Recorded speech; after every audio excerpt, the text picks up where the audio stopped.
Hi, I'm Soshana, and I'm Joyce. it's good to be together again. I know, it's been a while. I know. It's been busy and I know. things are happening. And you're in your hot season.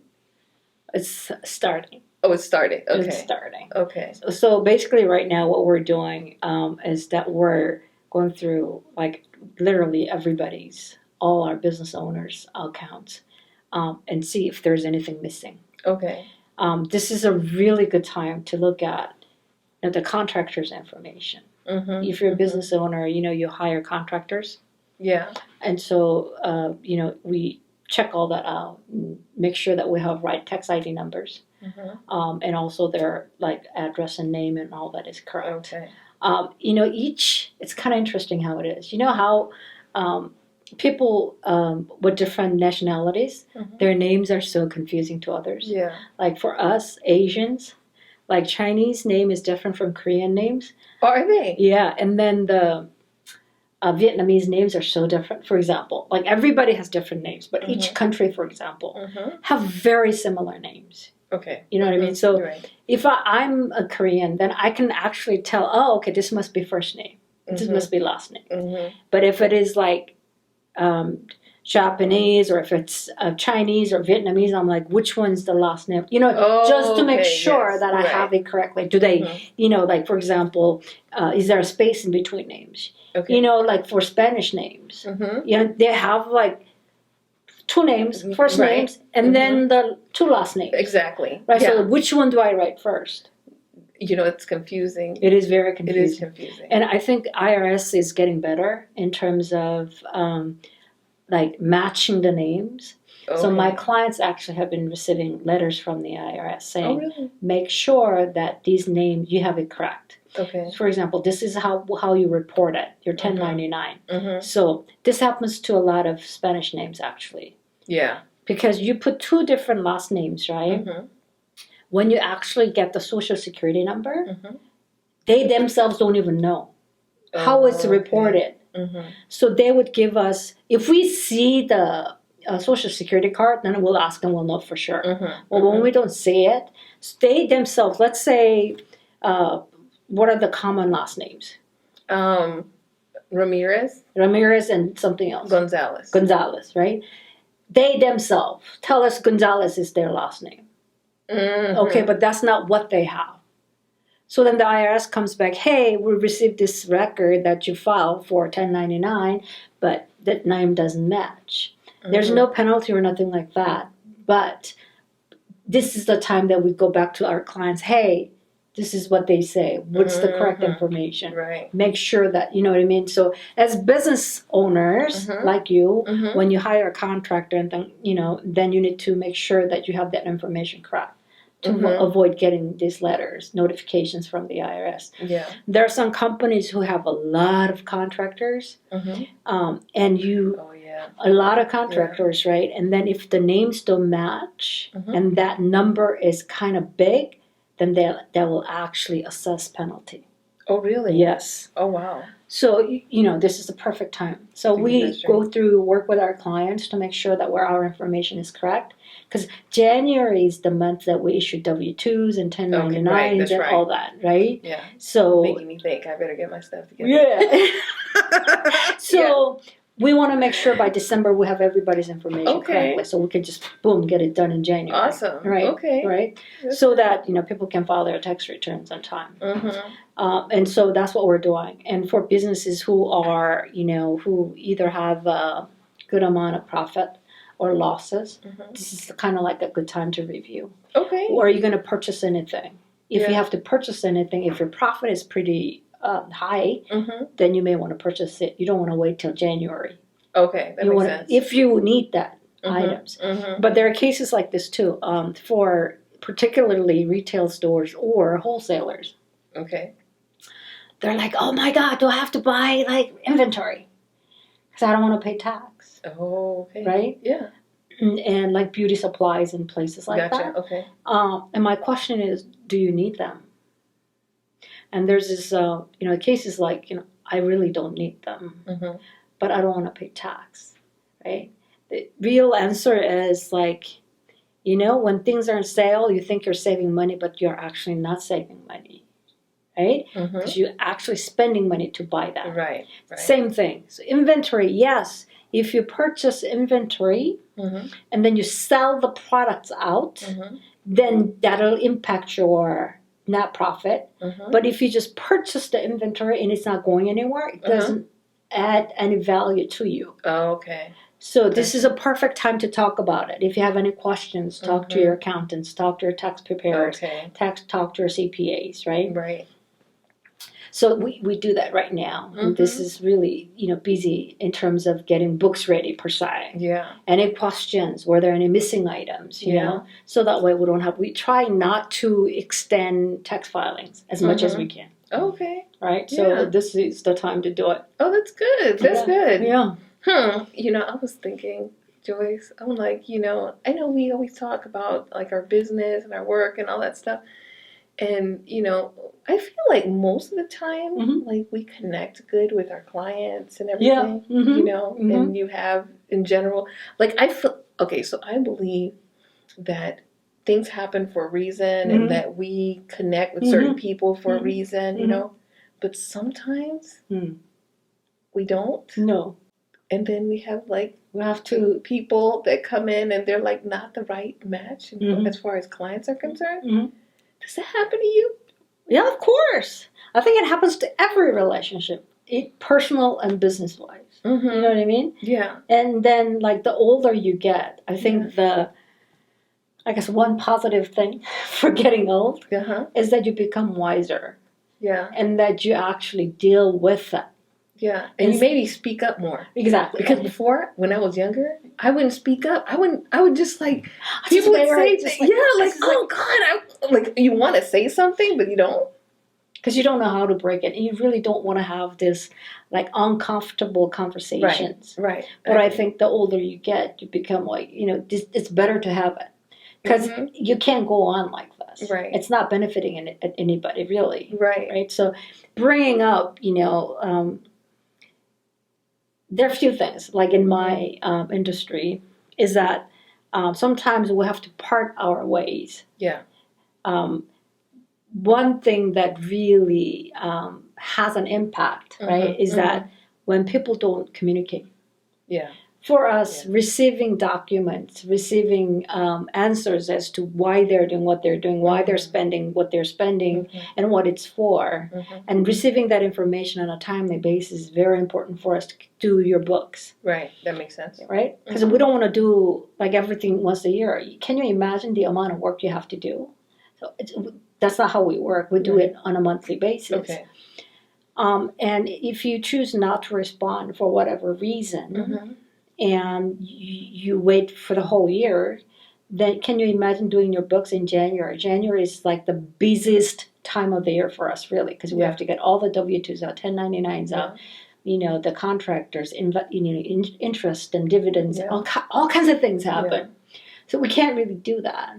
So, we try to communicate several times or throughout the year. And if it doesn't happen, we have to, get back to our clients, hey, I don't think it's a good fit. Right. We just can't work. So that happens. You ever fired a client? So then that we're parting our ways. Okay. Because we can't really work. Yeah. See, when you sign up an agreement with us, that was the agreement, right? That you're going to provide us with your information in timely basis. Yeah. And if you don't do that, we can't do a good job. Right. You know what I mean? That makes sense. And then you come back to us and say, hi, is my tax return ready? No, it's not ready. Because you haven't been doing what you got to do. Yeah. And then think about this. You're in this business too. Let's say we have this client and we're asking no information, right? Right. Yeah. And this person, all of a sudden, they have to purchase a house.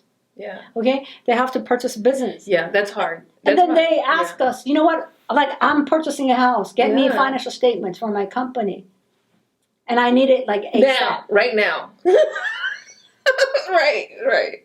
And so we're like, you never sent us anything, right? And they're like, I'm going to send it to you now. You know what I mean? Right. It is aggravating. I could see. So you don't think about it from our perspective. You think, the accountant must have it. Go ask your accountant. Exactly. That's what the, Right. you know, like realtors and Yeah. everybody else was involved. Right? Yeah. Even the lenders, like, you know, lenders send emails and the requests to the clients, and they just forward it to us and saying, hey, this is what they need. They need it ASAP.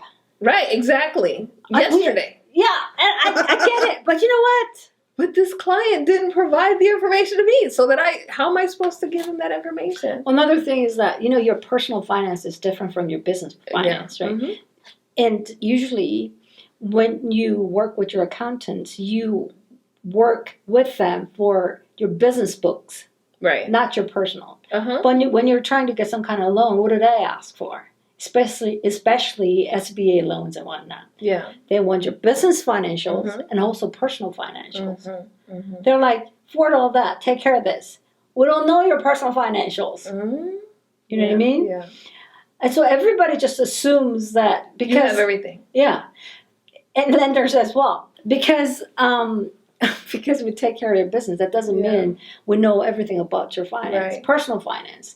And they're like, we want, you know, the lenders are like, we want your personal financial statements as well. And then the client goes like, oh, like, you know, Joyce, well, please send all this to them. And it's like, we don't do your personal finance. We don't take care of your personal books. Right. You should provide that information, you know, to them directly. Or, you know, we can help you, but you have to provide this information. Then they go, you know, I only have like $10,000 in my checking account, and I have a house, and that's about it. And you figure out what, okay, it doesn't work like that, you know. So from that perspective, I think some kind of like education is needed. Yeah. Like the lender has to tell them. It's easy for them to put in one email request saying, oh, business financials, you know, year-to-date numbers or last year tax returns, blah, blah, blah. And then your personal financials, and, you know, the profit and loss statement, basically, and your personal balance sheet. Yeah. They put in all that. And then usually they say, well, you know, your accountant should know. Do you? I don't know about your personal stuff. Right. You have not told me. Right, exactly. And I don't do your personal books. Right, exactly. Like, I don't know how much you have in your checking account. Okay. I don't know how much you have in your investment account. Gotcha, okay. I don't know how much in retirement accounts you have. I don't know if you have, like, Bitcoins or not. Oh, okay. You see what I'm that saying? Makes sense. Okay. And they just put it all together and put that responsibility on us as if we're the ones who have to provide everything. Okay. Right? And I'm like, you know, lenders, communicate to your clients and tell them, like, let them know what these are for. Yeah, what this means, really. You know, this is news to me. I never thought about all that. I mean, I'm okay, so I'm not a loan officer. Because you don't have to deal with it. Right, but I'm not a loan officer. Right. I kind of like, you know, the loan officer may kind of like say, hey, you know, talk to your client because I need to get this stuff, you know. And we're just like, hey, you know, the loan officer needs this, so talk to the accountant. So there's that difference. Yeah. Business-wise, yes. Yeah. But the personal is as complicated. Yeah. It can be that complicated. Some people have assets in overseas. Yeah. You know, like when you're talking about your personal balance sheet, that's what it means. What you owe and what you, like, liability. What you owe to someone or what you own, right? So we don't know. Yeah. Well, if I know what you have in your, like, bank account, if I know what you have been hiding in your, like, bedroom, like, I'll be God. I wouldn't be here. Yeah. So that happens. Yeah. Let me ask you a question. So, you know, sometimes people have different businesses, right? Yeah. And then they have different, like, partners and stuff in their different businesses. And then not everybody is doing their taxes with you, right? That's true. They may have some things with you, some things with another accountant. How is that done? I mean, like, you have to do tax returns for that business alone, and then another accountant does the that taxes? Can be. Usually what ends up happening is that they combine everything. They move it to one CPA, basically, to file their tax returns. But you're absolutely right. There are some companies that say, you know, there is one company and there are like 5 partners, right? And not everybody agrees to have, you know, this one CPA, Right, the books, right, because like, you exactly. know what? How can I trust? Blah blah blah. Right, right. Like, she's your person, she's your person, that kind Right, of stuff, right. and they take it somewhere else. And what happens is, though, then they'll prepare a tax return, and the partners will receive K1s. Okay. So then, as a person, as a partner who owns part of the business, you take that K1 and you include it in your personal tax return. Okay. That's how it works. But as a business, right, when you're trying to get some kind of loan, purchase some kind of investment properties and what have you, then they're going to ask for the business tax returns. Right. Then whoever prepared that business tax return will supply that information. But a lot of times nowadays, they want personal guarantee, right? If that happens, depending on how much money you put as a down payment, how big is the property, all that kinds of stuff, Gotcha. right? Then you have to provide your personal financial statements. I love my tea. How is that so good? It's wonderful. Y'all know which tea it is, right? I know. My little pineapple tea. I know. I'm a big fan. I know. You've been selling like crazy for them. I'm telling you, I need my commission check. I know. Send them up. You know what? What? There are all kinds of alliance programs. No, affiliation. Affiliate. Yeah. Affiliate programs. Yeah. They may have one. I'm going to look them up. Yeah, look them up. Nothing to lose. Yeah. Okay, so speaking about teas, one of my agents and I, we went, where did we go? Oh, I have a new listing, and it's in Grayson. Okay. And anytime I'm in Grayson, I'm like, I should go to the Growers Outlet. And I don't know if you've ever been to the Growers Outlet. No. It's a great place. I should get money for that. But anyway, is that in Grayson? I think it's in Grayson. How far is it from here from Duluth? Like I don't know, because it's down 20. You take 20 south 20, and then and you kind of like take 124. At least where I'm coming from. I come from Lawrenceville. I take Buford Drive, and I take it to 124. Turn right by the police station, and then I get to 20 again, and then I turn left, like going to Loganville and that side of the. So it's on the east of Duluth then. Yeah. So I don't know, but it's that way. You go straight, and then you'll end up in. I'm almost sure it's in Grayson. Okay. I'm almost sure it's in Grayson. It's pretty big. It's good. It's great. I mean, I feel like the prices are really good. I feel like we're not getting money for this, so I just want to mention that. but we were out at that listing, and we went over there. And I was like, I just wanted to go and check to see if they had any grasses, because in the beginning of the summer, I went there and they didn't have any like ornamental grasses. That's what I was looking for. Apparently, those must come in like later in the year. So I was like, let me go check them, because that's my thing. Like my garden, I have like a lot of like succulents and grasses. That's kind of the theme of my garden. So I went over there and I was like, oh, look, they do have grasses. And then I've been wanting to get a lemongrass plant. And so we're walking around, and I asked one of the ladies, she's like, no, there's a Spanish lady that was there, and I asked her, I said, do you know if there's any lemongrass plants here? And she's like, I don't think so, because I need some lemongrass, because, it's very medicinal and this, that, and the other, whatever. So I'm walking around with my agent in the nursery, and there I see the lemongrass plant, the lemongrass plant, and I was like, oh, we gotta tell the lady. That's what my agent said. She's like, we should go tell her. So you go tell, and so I bought a plant for myself, and I'm like, oh gosh, I was scared to bring it home, because like when I go to the nursery, I have to buy something, and we already have a lot of plants at the house. So I snuck it into the house because I didn't want Eric to know. But he didn't say anything to me. He didn't say anything to me. But anyway, suddenly I was making tea. I was cutting my lemongrass, plant and making my tea. It's just like, my mouth right now is just watering from the fact that I've been drinking this tea. I love it. So you can actually just cut it and just make tea, right? I just cut it and then I put it in a pot and I just boil it just for 5 minutes, and just with that, and it's aromatic. Like, this is aromatic. Very much so. And it doesn't, like, it doesn't even require a lot of sweetener, just a little bit, because it's a little bit of a sweeter taste to it. So it's not bitter. It's not, oh no, not at all. It's more of a sweeter taste to it, but it's very nice, okay? And I have a feeling, I'm not sure, but I have a feeling that it's great for weight loss. Because some time ago, that's what I was doing, and it was really good. Like, I was losing weight like crazy. So I'm like, you know what, that's what I'm going to do. And go back to it? Yeah, I'm going back to it now. I'm going back to it, and I'm drinking...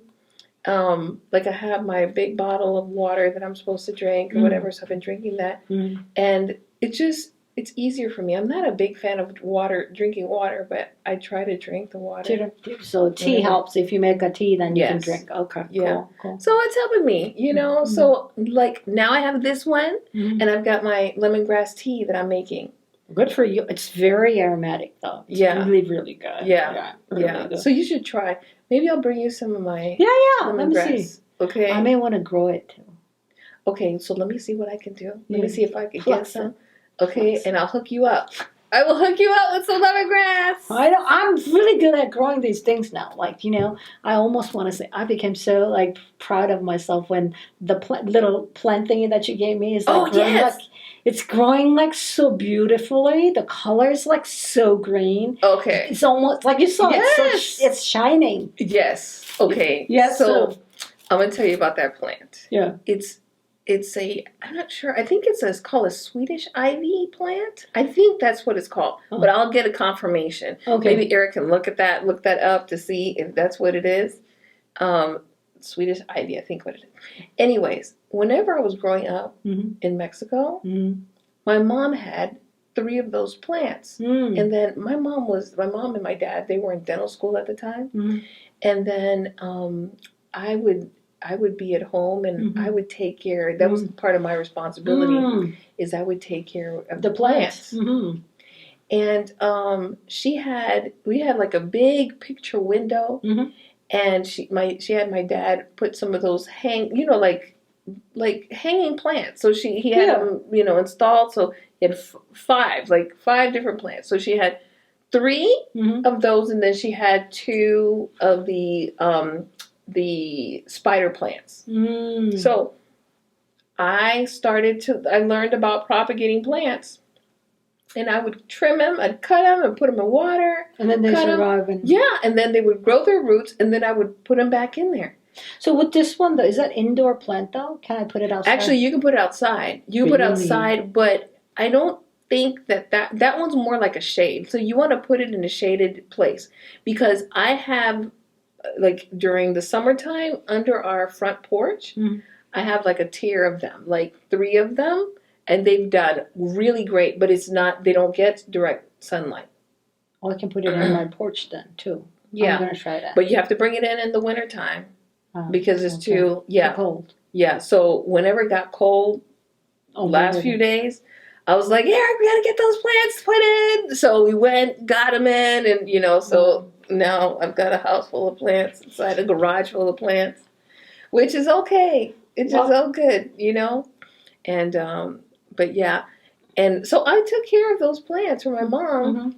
And that one that you have, that was my favorite one. And I had a hard time finding that kind of plant. Interesting. And then finally where did I go? I went to, one of these stores, like Home Depot or Lowe's or whatever, and I saw it. I was like, oh my goodness.